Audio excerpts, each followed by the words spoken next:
together with Earle Sports Bets. Yeah, the twins, they be checking in, stacking up. Green is the scene that you're stepping in. Winning is a trend, and we stay making dollars. Nerd talk with the sports bet scholars.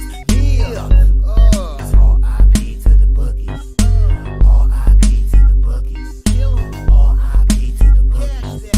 R.I.P. to the bookies.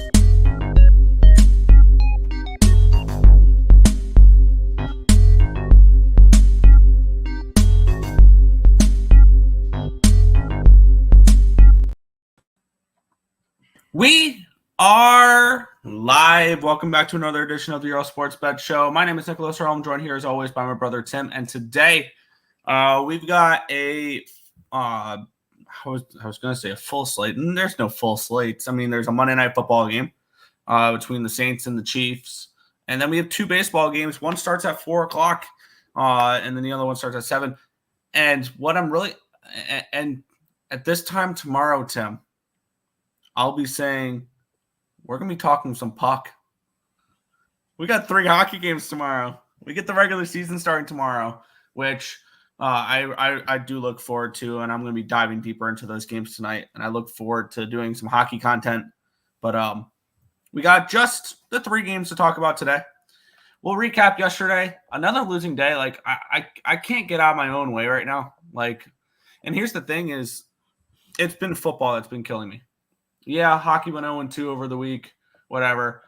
College football and NFL really messed with me this week because baseball has been good for me. I went 3-1 in the MLB yesterday. Cashed with the Mets first 5 plus a half. Lost with the full game money line, which was frustrating. That would have been a really nice sweep yesterday if we could have gotten that.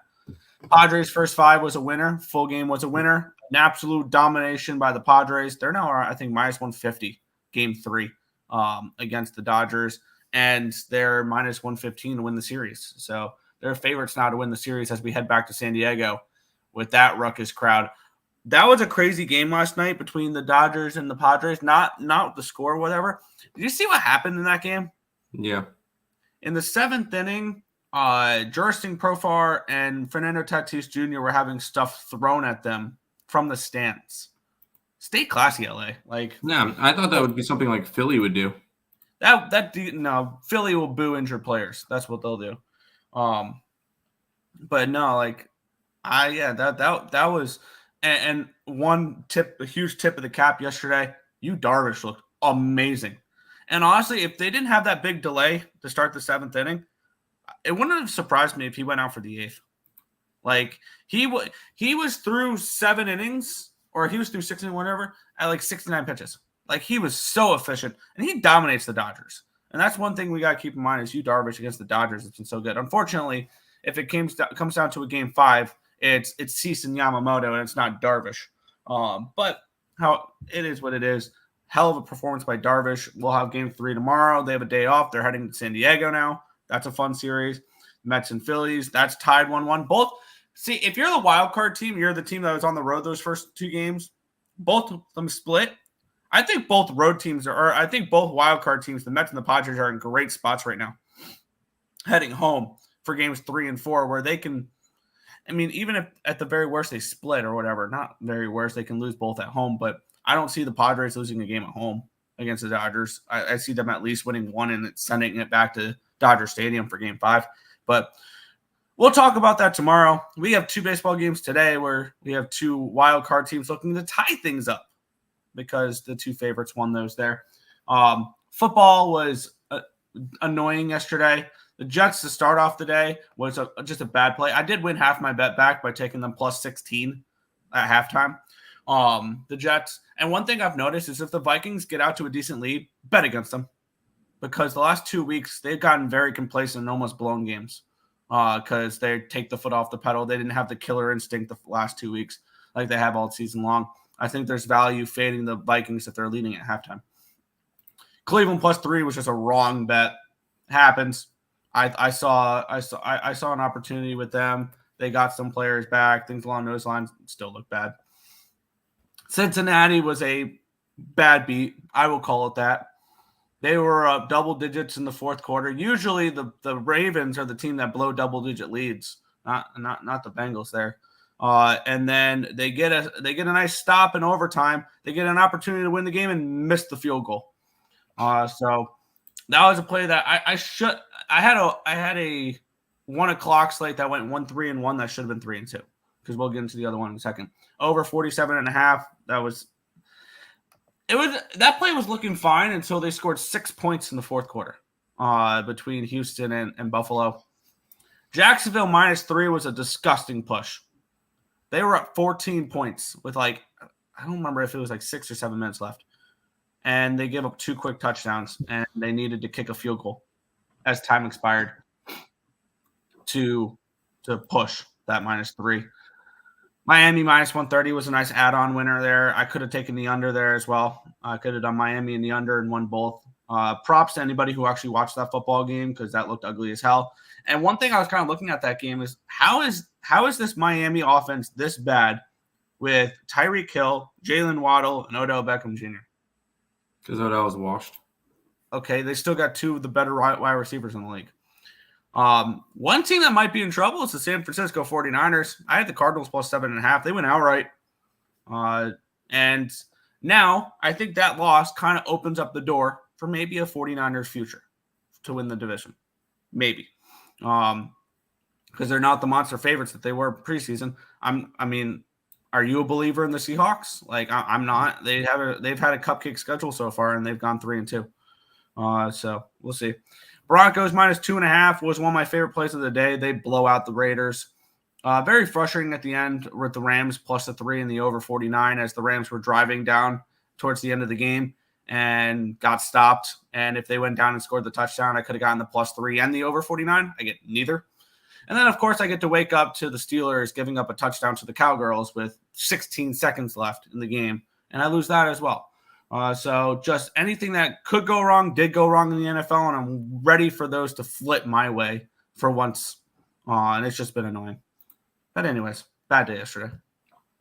It was an okay day. I started off with the under in the Jets game. Never in doubt. Totally didn't have to sweat out that last drive. I knew the Jets weren't going to win. Can we be honest, Nick? The Jets are not a good team. I still think that, the ref that was a ref shit show. You'd think that they would send their competent refs over to the London. And I'm not somebody who complains about refs, but I remember one play where it was a clear push-off offensive pass interference by Justin Jefferson, but seeing that he is Justin Jefferson, it's defensive pass interference, which was absolute bullshit, that call that gave them that allowed them to go down and score a touchdown, basically. Because I figured it out. Justin Jefferson, he's a good wide receiver, but he's elite because whenever he doesn't catch the ball, it is a pass interference against the defender. The amount of flags that are thrown because Justin Jefferson's trying to catch a football, I saw plays on the opposite side where if it was Justin Jefferson on the Jets, there would have been 18 flags on the field and there was nothing. So it's just unreal. And the Vikings may be the luckiest team in football, and it's driving me crazy. I didn't watch the game. I'm just gonna chalk it up to the Jets had no offense. Although you look at it, and it was supposed to be the Darnold revenge game, right? Darnold had 5. Darnold was horseshit yesterday. Darnold was horseshit. The only reason why they won was because Aaron Rodgers was even worse somehow. Aaron Rodgers was preparing for his next step in the Brett Favre experience, where he throws a lot to the Minnesota Vikings. Yeah. Unfortunately, he's doing it in a Jets uniform. Hey, at the end of the day, Juan, it's an under. I don't care about the Jets. They suck. I knew they sucked. I took them to miss the playoffs at +160. And yet, with the win next week, they'll be in first place in the AFC East. Okay. Panthers were ugly. Baltimore Ravens, never in doubt. No sweat. Easy winner there. Buffalo Bills were a loser. The under in the Miami game was a winner. The Mets were a loser, heartbreaker, but going back to Citi Field 1-1, we'll 100% take it. And never in doubt with the Dallas Cowboys last night. So that was kind of nice. Nice to see you won on my bad beats. Yeah. I will say a quick update for Earls versus Girls. Tonight's game will determine first place for the end of the week. I have the Saints +5.5. Nobody else has anything else. I'm sitting at 12-12. Destiny's sitting at 12-12-1. So a win for me, I'll stay in first. A loss for me, Destiny will be in first place. So it's been a little bit of a fun experiment because it's me, then Destiny, then Sydney, then Nick's in last. But anyways, yes, I can't. We'll get to the chat and then we'll go from there. And by the way, Nick, I think I have my plays for hockey tomorrow. Nicholas Handy's in the chat. What's up, Nicholas Handy? What's up, Rose? What's up, Robert? That Mets game was crazy. Don't stop coming. That was sad. That was depressing at the end. Puck. Yeah. What the heck was going on with the Dodger fans? They're Dodger fans. Panthers +4, Bengals, Colts were winners. Dolphins, Washington, Cardinals outright.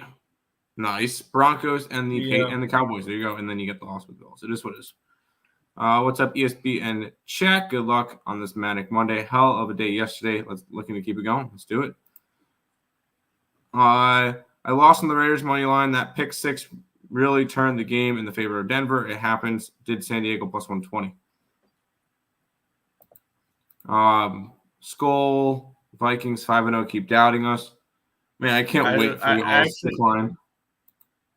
Yeah, because on team rankings they have a NFL luck rankings and ratings. The number one team on the luck ratings is the Minnesota Vikings. Oh, wow. Chiefs are 2, Texans are 3, Washington's 4, Atlanta's 5. The top 5 unluckiest teams in football are the Cincinnati Bengals, the San Francisco 49ers, the Cleveland Browns, the Jacksonville Jaguars, and the LA Rams. Those are the top 5 unluckiest teams in football. There you go. 4-leg alternative prop parlay boosted +142. Mahomes touchdown, Hunt +25 yards, Kelsey 25 yards, Kamara. Good luck to you. Rough day for me in the NFL. Utah Hockey Club home opener tomorrow. Yeah. How can they possibly lose that game?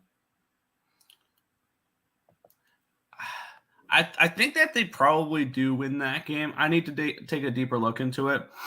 I know for a fact I have one play circle that I like that I would like to see. And I'm going to use the market a little bit more in hockey this year. Not crazy, but I think I'm going to be one thing for sure. And this will probably be the free pick video. So spoiler, it's the Boston Bruins tomorrow. Yep. I'm going to be on the same play. Because they got all the drama but they just signed Swayman. And and the line is moving towards Florida. So that's kind of interesting there. Fade the banner raising. That's all it is. Yeah. Kind of want Chicago a little bit too. My computer's not clicking. There we go. 2-0 MLB, Mets first 5, and the Padres. There you go. Yeah, I was on both those. Baseball's been good this postseason. Football can suck one right now. Utah Coyotes. Yes, we will call them the Utah Coyotes. F the Vikings. They ain't winning squat.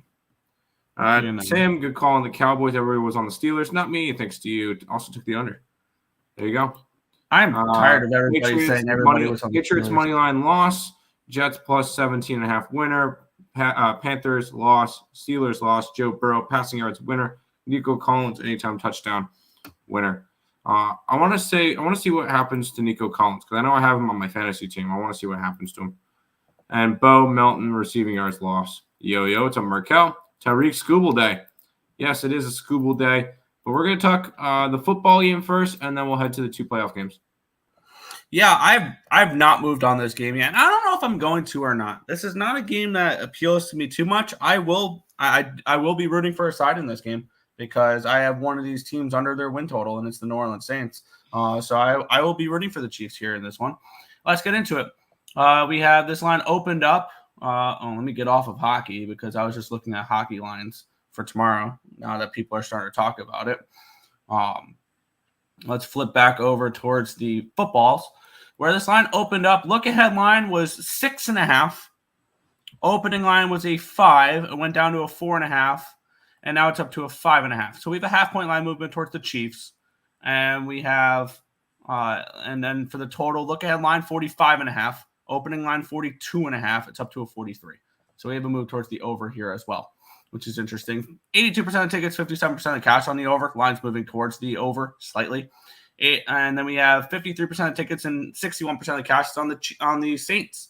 And line is moving towards the Chiefs, which makes the Chiefs very appealing when this is kind of surprising that the Chiefs are not public in this game. Only 47% of tickets, now 39% of cash. So the bigger bets are coming on the Saints, but they've gone from a 5 to a 5.5. So it's not like they have really moved that much since the opening line. Now, if you look ahead line, the line's dropped on the Chiefs, and I am not high on this New Orleans Saints team. And I mean, I've made that clear. I put my money where my mouth is. I'm sitting at under 7.5 wins for them. So I think just them losing will make me happy tonight. If they do lose, I would only look Kansas City in this game. This feels like a spot where Kansas City names their score and they move on. And the Chiefs are on a 10-game winning streak right now, dating back to December 31st, 2023. Just in their last 10 games, they're 10-0 straight up and 9-1 ATS. So everybody making it out to be this Chiefs team doesn't cover numbers. And they've done nothing but cover numbers. The only time that they didn't, we were on the Bengals in that game as 7-point dogs where the Chiefs won it by 1. So everybody making out for this Chiefs team not to be a team that covers numbers, they're wrong right now. And I think this is a spot where the Saints get blown out. I think this is a spot where the Saints get blown out. And I would only look towards the Chiefs in this game. So I whether or not I move on the Chiefs, because I can get what? Chiefs minus 5.5. Now I get weird about those 5.5 numbers, but when it moves up, like this line opened up at a 5 now up to a 5.5, that doesn't scare me nearly as much. So I'm gonna maybe I might move on the Saints here, or not on the Saints here, on the Chiefs here. And I can get -5, -115. I'm gonna move on the Chiefs. No, I think, I mean, you get a primetime game with the Chiefs. This game lines up to be, let's see, I want to say it would be more towards like the Atlanta game or the Bengals game, where it's a close game down the stretch, and then this weird penalty gets called or a phantom penalty gets called or something like that, and the game-winning field goal for the Chiefs. Kind of in that nature. Because we've seen it before, and guess what? We will probably see it again plenty of times. I think the Chiefs probably win this game, but I think 5.5 is way too many. I'm on the Saints. I have it as my last pick for our little contest, and I'm going to keep rolling with the Saints. That dog number at 5.5. Yes, I know it didn't start up at a 6. It started up like 4.5 at the opening line. But everybody saw the Saints lose last week. Everybody saw the Chiefs win last week. A little bit of recency bias could be put into that as well. I still think the Saints keep this one close. Although I would be a little bit scared of the money line because I don't know if they necessarily win the game. But I'm going to go Saints plus the points. Fair. Yeah, I mean, I could see this being a closer game, but and if this line did open up at a 6.5, I'd be on the Saints plus 6 right now. I would buy it up to the 6, and I would take this. If this line opened up at a 6.5, went down to a 5.5, I'd be all over the Saints in this game. And that's just not the case for me. So, I got the Chiefs -5, -115. Yeah. Chiefs and the refs -5.5. Isn't it sad that we have to say that? And it's kind of true. So I don't think the Saints are that good. I'm taking the Chiefs. I have Saints under win total also. I'm not saying that the Saints win, but I don't know. Yeah, but yeah, definitely with your Saints under win total, this is a must lose for the Saints for that under win total. Absolutely is a must lose. Saints plus 5.5. I'm leaning towards the over. Kelsey over his receiving yards. Chiefs smash Mahomes 2+ touchdowns. Anytime, Travis anytime touchdown, and the Saints team total under. Good luck. under 43.5. Worthy over 2.5 rush yards. Chiefs, Royals, Parleys, Kansas City parlay. I hope so. Chiefs to win by 7+, the plus 145 Hard Rock. Ooh.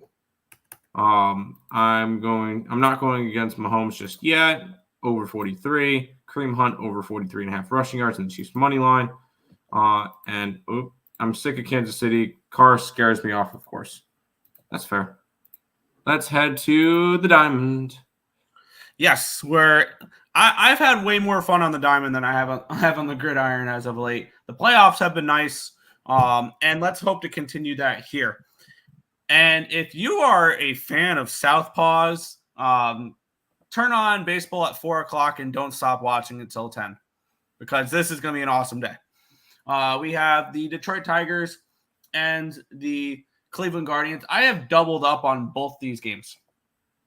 So let's get into it here. And this one took me a little bit more time to double up on in this spot.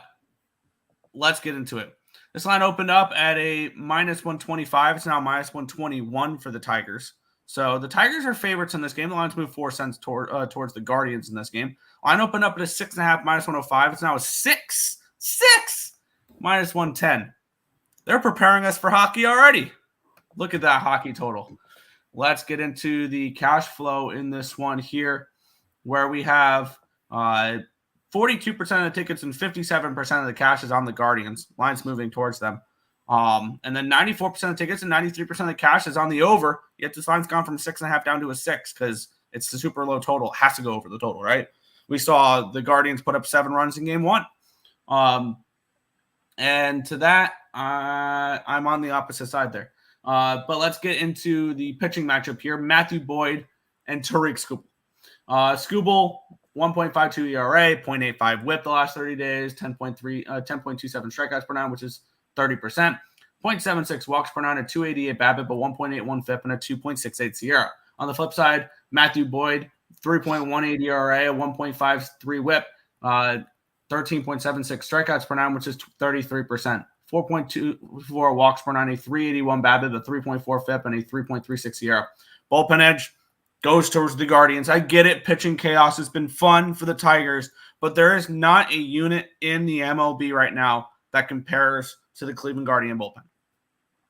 Just all the arms they have back there, it's unreal. And they were able to run out a bunch of guys because they had the bye and they had a day off. So we saw a bunch of the higher leverage arms for the Cleveland Guardians because they wanted to get them work. And how wrong was it game 1 that they threw Emmanuel Clase in the 9th inning with a 7-0 lead? As somebody who had the under 7, I'm very thankful about that. Shut down the game when they did. And then when we look at how these two teams hit left-handed pitching, the Cleveland Guardians are 6th in baseball, 130 WRC plus the last 30 days. Granted, they've probably played some pretty bad lefties, and no lefty they faced was named Tariq Skubal. That's for sure. And then on the flip side, Detroit against lefties, 67 WRC plus, 27th in baseball. They've struggled against lefties, this Detroit Tigers team. And how have they been winning how have they been winning games? How have they made it this far? Pitching and defense. This is not a Tigers team that's going to put up a lot of runs. They got shut out in game 1. I don't expect them to get shut out in game 2, but I don't expect them to go big offensively here. I think we see an absolute masterclass from both these lefties. I took the first 5 under 3, minus 105. Full game under 6, minus 115. I think this is a pitching clinic, and the markets are telling me that as well. And if I had to take a side in this one, it feels like everybody's giving this game to the Tigers because Skubal's pitching. I've seen, and I feel very similarly in the next game that a lot of people, if they said if the Tigers are going to win the series, or if the Tigers are going to win a game in the series, it's Skubal. If the Royals are going to win a game in the series, it's Reagan's. We'll talk about Reagan's next game. But I would lean Guardians slightly on the side here in the spot. If I'm betting the Tigers, I'd take them first 5, not full game. I'm not going to ask the Tigers to out bullpen the Cleveland bullpen, though. That's just something I'm going to refuse to do. So I would lean Tigers first 5, Guardians full game type of thing there. But I'm on the first 5 under 3 and the full game under 6. Man, I'm not sure if we're going to have anything on the site today the way you're talking. Because I'm on Detroit and I'm on Kansas City later. So Great. So, anyways, I am on Detroit. I trust Skubal, who was a Triple Crown winner. I think they're favorited for a reason. Skubal has been the best pitcher in baseball, and it's not been particularly close. Now that under 6 is like Scary. it's terrifying. I almost want to bet it over. I'm not going to. I'm just going to take the Detroit Tigers here. I got their money line around -124. I think that's a fair price for Skubal. Matthew Boyd has been fantastic this year as well, but he hasn't really pitched. He's pitched all 8 games, so not really a big sample size. I think this is a good spot for the Detroit Tigers to tie up the series. Head back to Detroit. You said this one's going to go 5. I don't think it goes 5 if they go back to Detroit and it's 2-0. Yeah, because in Game 3, what type of matchup are we getting? We're probably getting bullpen like crazy from Detroit the next 2 games after this. Expect Tariq Skubal to go like 8 innings today. Yeah. Here's the thing: is if I'm looking at outs props, yeah, I think Skubal. He's somebody where you can ask him to go 7 or whatever. I don't know what his outs props are. One thing that kind of caught my attention, I was looking at player props with Tariq Skubal for this game because I think both these pitchers shove. So I'm not saying anything bad about Tariq Skubal because I think he goes out here and shuts down this offense. One thing that scared me though is that his strikeout prop has been consistently 8.5, 7.5, and it's a 5.5 now with the total list. And here's the thing, and I think I understand the reason why it's a 5.5. And hear me out on this one.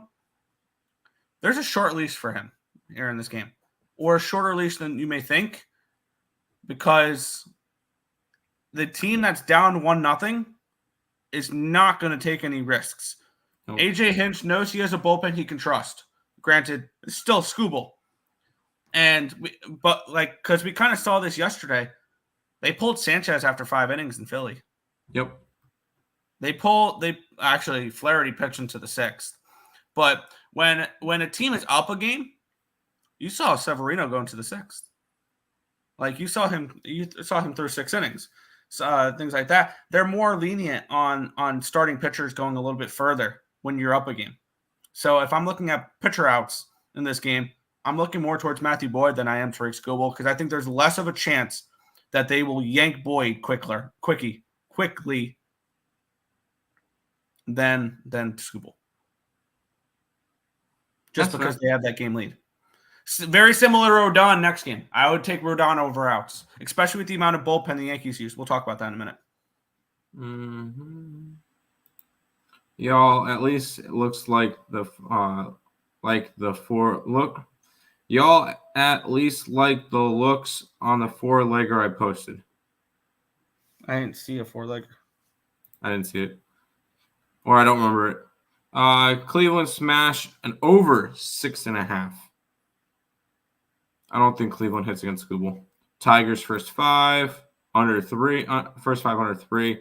Tigers, yes. Leaning towards the Indians. Kind of like the Indians. Yo, what's up? What's up, Diggs? This is one game back. This is the one game to go back to Detroit. And honestly, would you be surprised if game 5, if we see a shortened leash for Skubal today, and game 5 we see him again? Here's the thing. Got to make it to game 5 first. Oh, I think they win today. So Skubal can go 8 innings. We could. Damn hockey totals in this one, right? Under 6. I don't know if I can necessarily do an under. I think this is a 3-2 baseball game at the very worst. Which is why I didn't take the run line.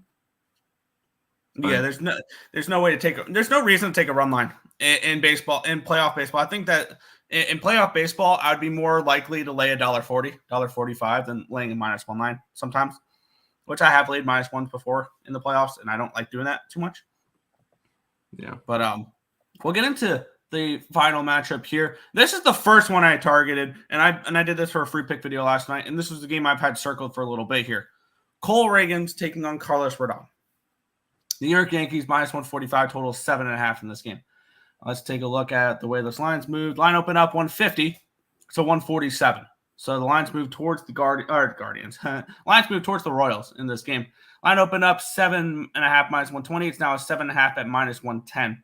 So we've had a move towards the under here as well. Public once again on the over, 95% of the tickets, 93% of the cash on the over. The lines move towards the under, which I'm not surprised to see the public on the overs here. Number one, they're overs, and the public is usually on overs. Number two, we saw both these games go over the total in game one, depending on the line you got. Now, I know some people got 7.5 game one in that Cleveland game, and it somehow cashed. But I also saw on the flip side, some people got 6.5 in that game one for Cleveland. So depending on the number you got, game one went over for Cleveland. Game one definitely went over for the Yankees. And Cole was not what I thought he was going to be in that game. I won that first 5 run line bet, the Yankees game one, in spite of Cole. It was the bats that got the job done for the Yankees in game one. Now, I feel no need to back the Yankees at all right now in this game because this is the one game I am worried about the Yankees a little bit. But on the flip side, it's still Carlos Rodon. He's still a pitcher that they brought in here who was when they brought him into New York a couple years ago, he was a finalist for a Cy Young Award. He still has the ability to be somebody on the top of the game, and I'll get into what the Royals are doing against lefties. 89% of tickets and 75% of cash is on the Yankees, and the line's moving towards the Royals, which suggests to me the Royals are a live dog in this game. So we have Cole Reagans with a 1.08 ERA, 1 whip the last 30 days, 9.36 strikeouts per 9, which is 27%. 3.96 walks per 9, a 232 BABIP, a 305 FIP, and a 4.04 Sierra. On the flip side, Carlos Rodon, 2.20 ERA, a 1.08 whip, 10.67 strikeouts per 9, which is 30%. 3.14 walks per 9, a 234 BABIP, a 4.67 FIP, and a 3.47 Sierra. Now, obviously, Rodon has not pitched in the playoffs so far. Reagans has. Reagans, in his only postseason appearance, I believe this was game one against the Orioles in that 1-0 win. No earned runs, 4 hits, no walks, 8 strikeouts in 6 innings pitched. He dominated the Orioles that game. And I think we could see something very similar here in this spot. This is another one of those games where my original cap in this one here, and I wanted to see the markets and everything to confirm it, was Carlos Rodon is going to pitch well against the Kansas City Royals. That was my initial thought because I like Rodon's numbers. And when you look at what the Royals have done the last 30 days against left-handed pitching, they're putting up worse numbers than the White Sox did at points in the year. 229 at-bats. They're striking out at a 27.1% clip, a 160 batting average, a 214 on-base percentage, a 221 slug, 435 OPS, and 19 WRC+. The Yankees on the flip side against lefties, 11th in baseball, 111 WRC+. They have 196 at-bats during that stretch. So the Yankees are hitting lefties better, but I think they're facing the better lefty. This is very similar to the first game. The Guardians hit lefties better, but they're facing the better pitcher in the matchup. And when I saw the market moving down and when I saw the market moving towards the Royals, tells me Cole Reagans pitches well in this game. I'm on the first 5 under 4. I'm on the full game under 7.5. I doubled up on both others today. I think we're going to see both pitching master classes in this one. And contrary to the first game of these series, I think we see better pitching in these. So I've doubled up on both unders today. First 5 under 4, full game under 7.5 for me. There you go. I have no interest in this game. No interest in the total. Sorry. I am on the Kansas City Royals. It's kind of similar. I know you mentioned in the beginning, like, oh, everybody's like, oh, this Scrubbles game is Reagans pitching, they have to win. Here's the thing, though. I think this game is different than the first game because the market is moving in the Royals' direction. The market's not moving with Scooble in that game. So that's another something to keep in mind is I think if either of this is the pitcher that these teams are going to win with type of games are, I think the Royals are more likely to win than the Tigers. Which sounds weird because they're the dog. compared to the Tigers being the favorites. But at least the market is moving in the Royals direction. There you go. But I'm on the Royals in this one. I think they typed the series. Yeah, I feel no need to attack this because at the very least, I have the Yankees to win the series at -125 now because I took them game 1 in series at -125. So I feel no need to attack it. That's fair. Yankees -110 on Hard Rock. Are they boosted? Hard Rock's got some good lines. I would take Yankees. I would take -110 with the Yankees. I would take that. There you go. Royals. Kansas City first 5 in full game. Money line with the under 7.5. I like the Royals, but like you guys said, they don't hit left-handed pitching.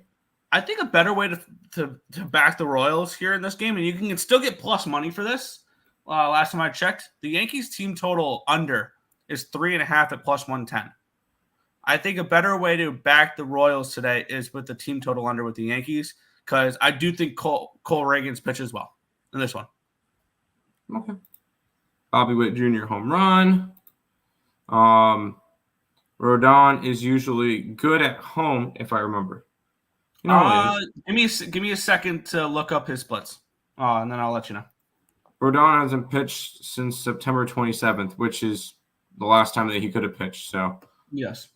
Well, the Yankees had extended rest, but it didn't matter in the first game. So under, yes, it was boosted, Nick. Yes. One more day, we ride in the Blues. I don't know yet. They're the one dog I'm kind of worried about because I kind of like the Kraken in that game. I don't know yet, though. Here's Rodon splits because I know Eric asked for that. On the road, he's 7-7 with a 4.69 ERA and 94 innings pitched. At home, 9-2 with a 3.09 ERA. He's significantly better at home than he is on the road. And we know the Royals hitting on the road is tough to trust. Yeah. By the way, I have my 3 plays already in for hockey tomorrow up on CapperTek. I will be on Boston tomorrow. I will be on Boston. I have a feeling I'm going to land on Chicago. I am on Chicago. I kind of lean Kraken. I'm not sure. I'm on the over. On the over. Okay. But those are all my plays are on the CapperTek. I just put it in the link in the description below. And I'm ready for some hockey season now. Although Sabres suck, so that'll be easy to fade. But anyways, that is all of the games for today. Just jumped ahead, but I'm looking at OT in the Boston game tomorrow. I could see it. That's fair. I got you. Yeah, obviously hockey. There's no other Boston team playing right now. But that is everything for today. Nick, put your CapperTek in the chat, and that's where all of our recaps are. Obviously, only 3 games today: Saints, Tigers, and Royals for me. I took all the road teams, which is just fun. All my hockey plays are up and ready to go for all that stuff. So that is everything for today. We'll be back again tomorrow with another one. Peace out, guys.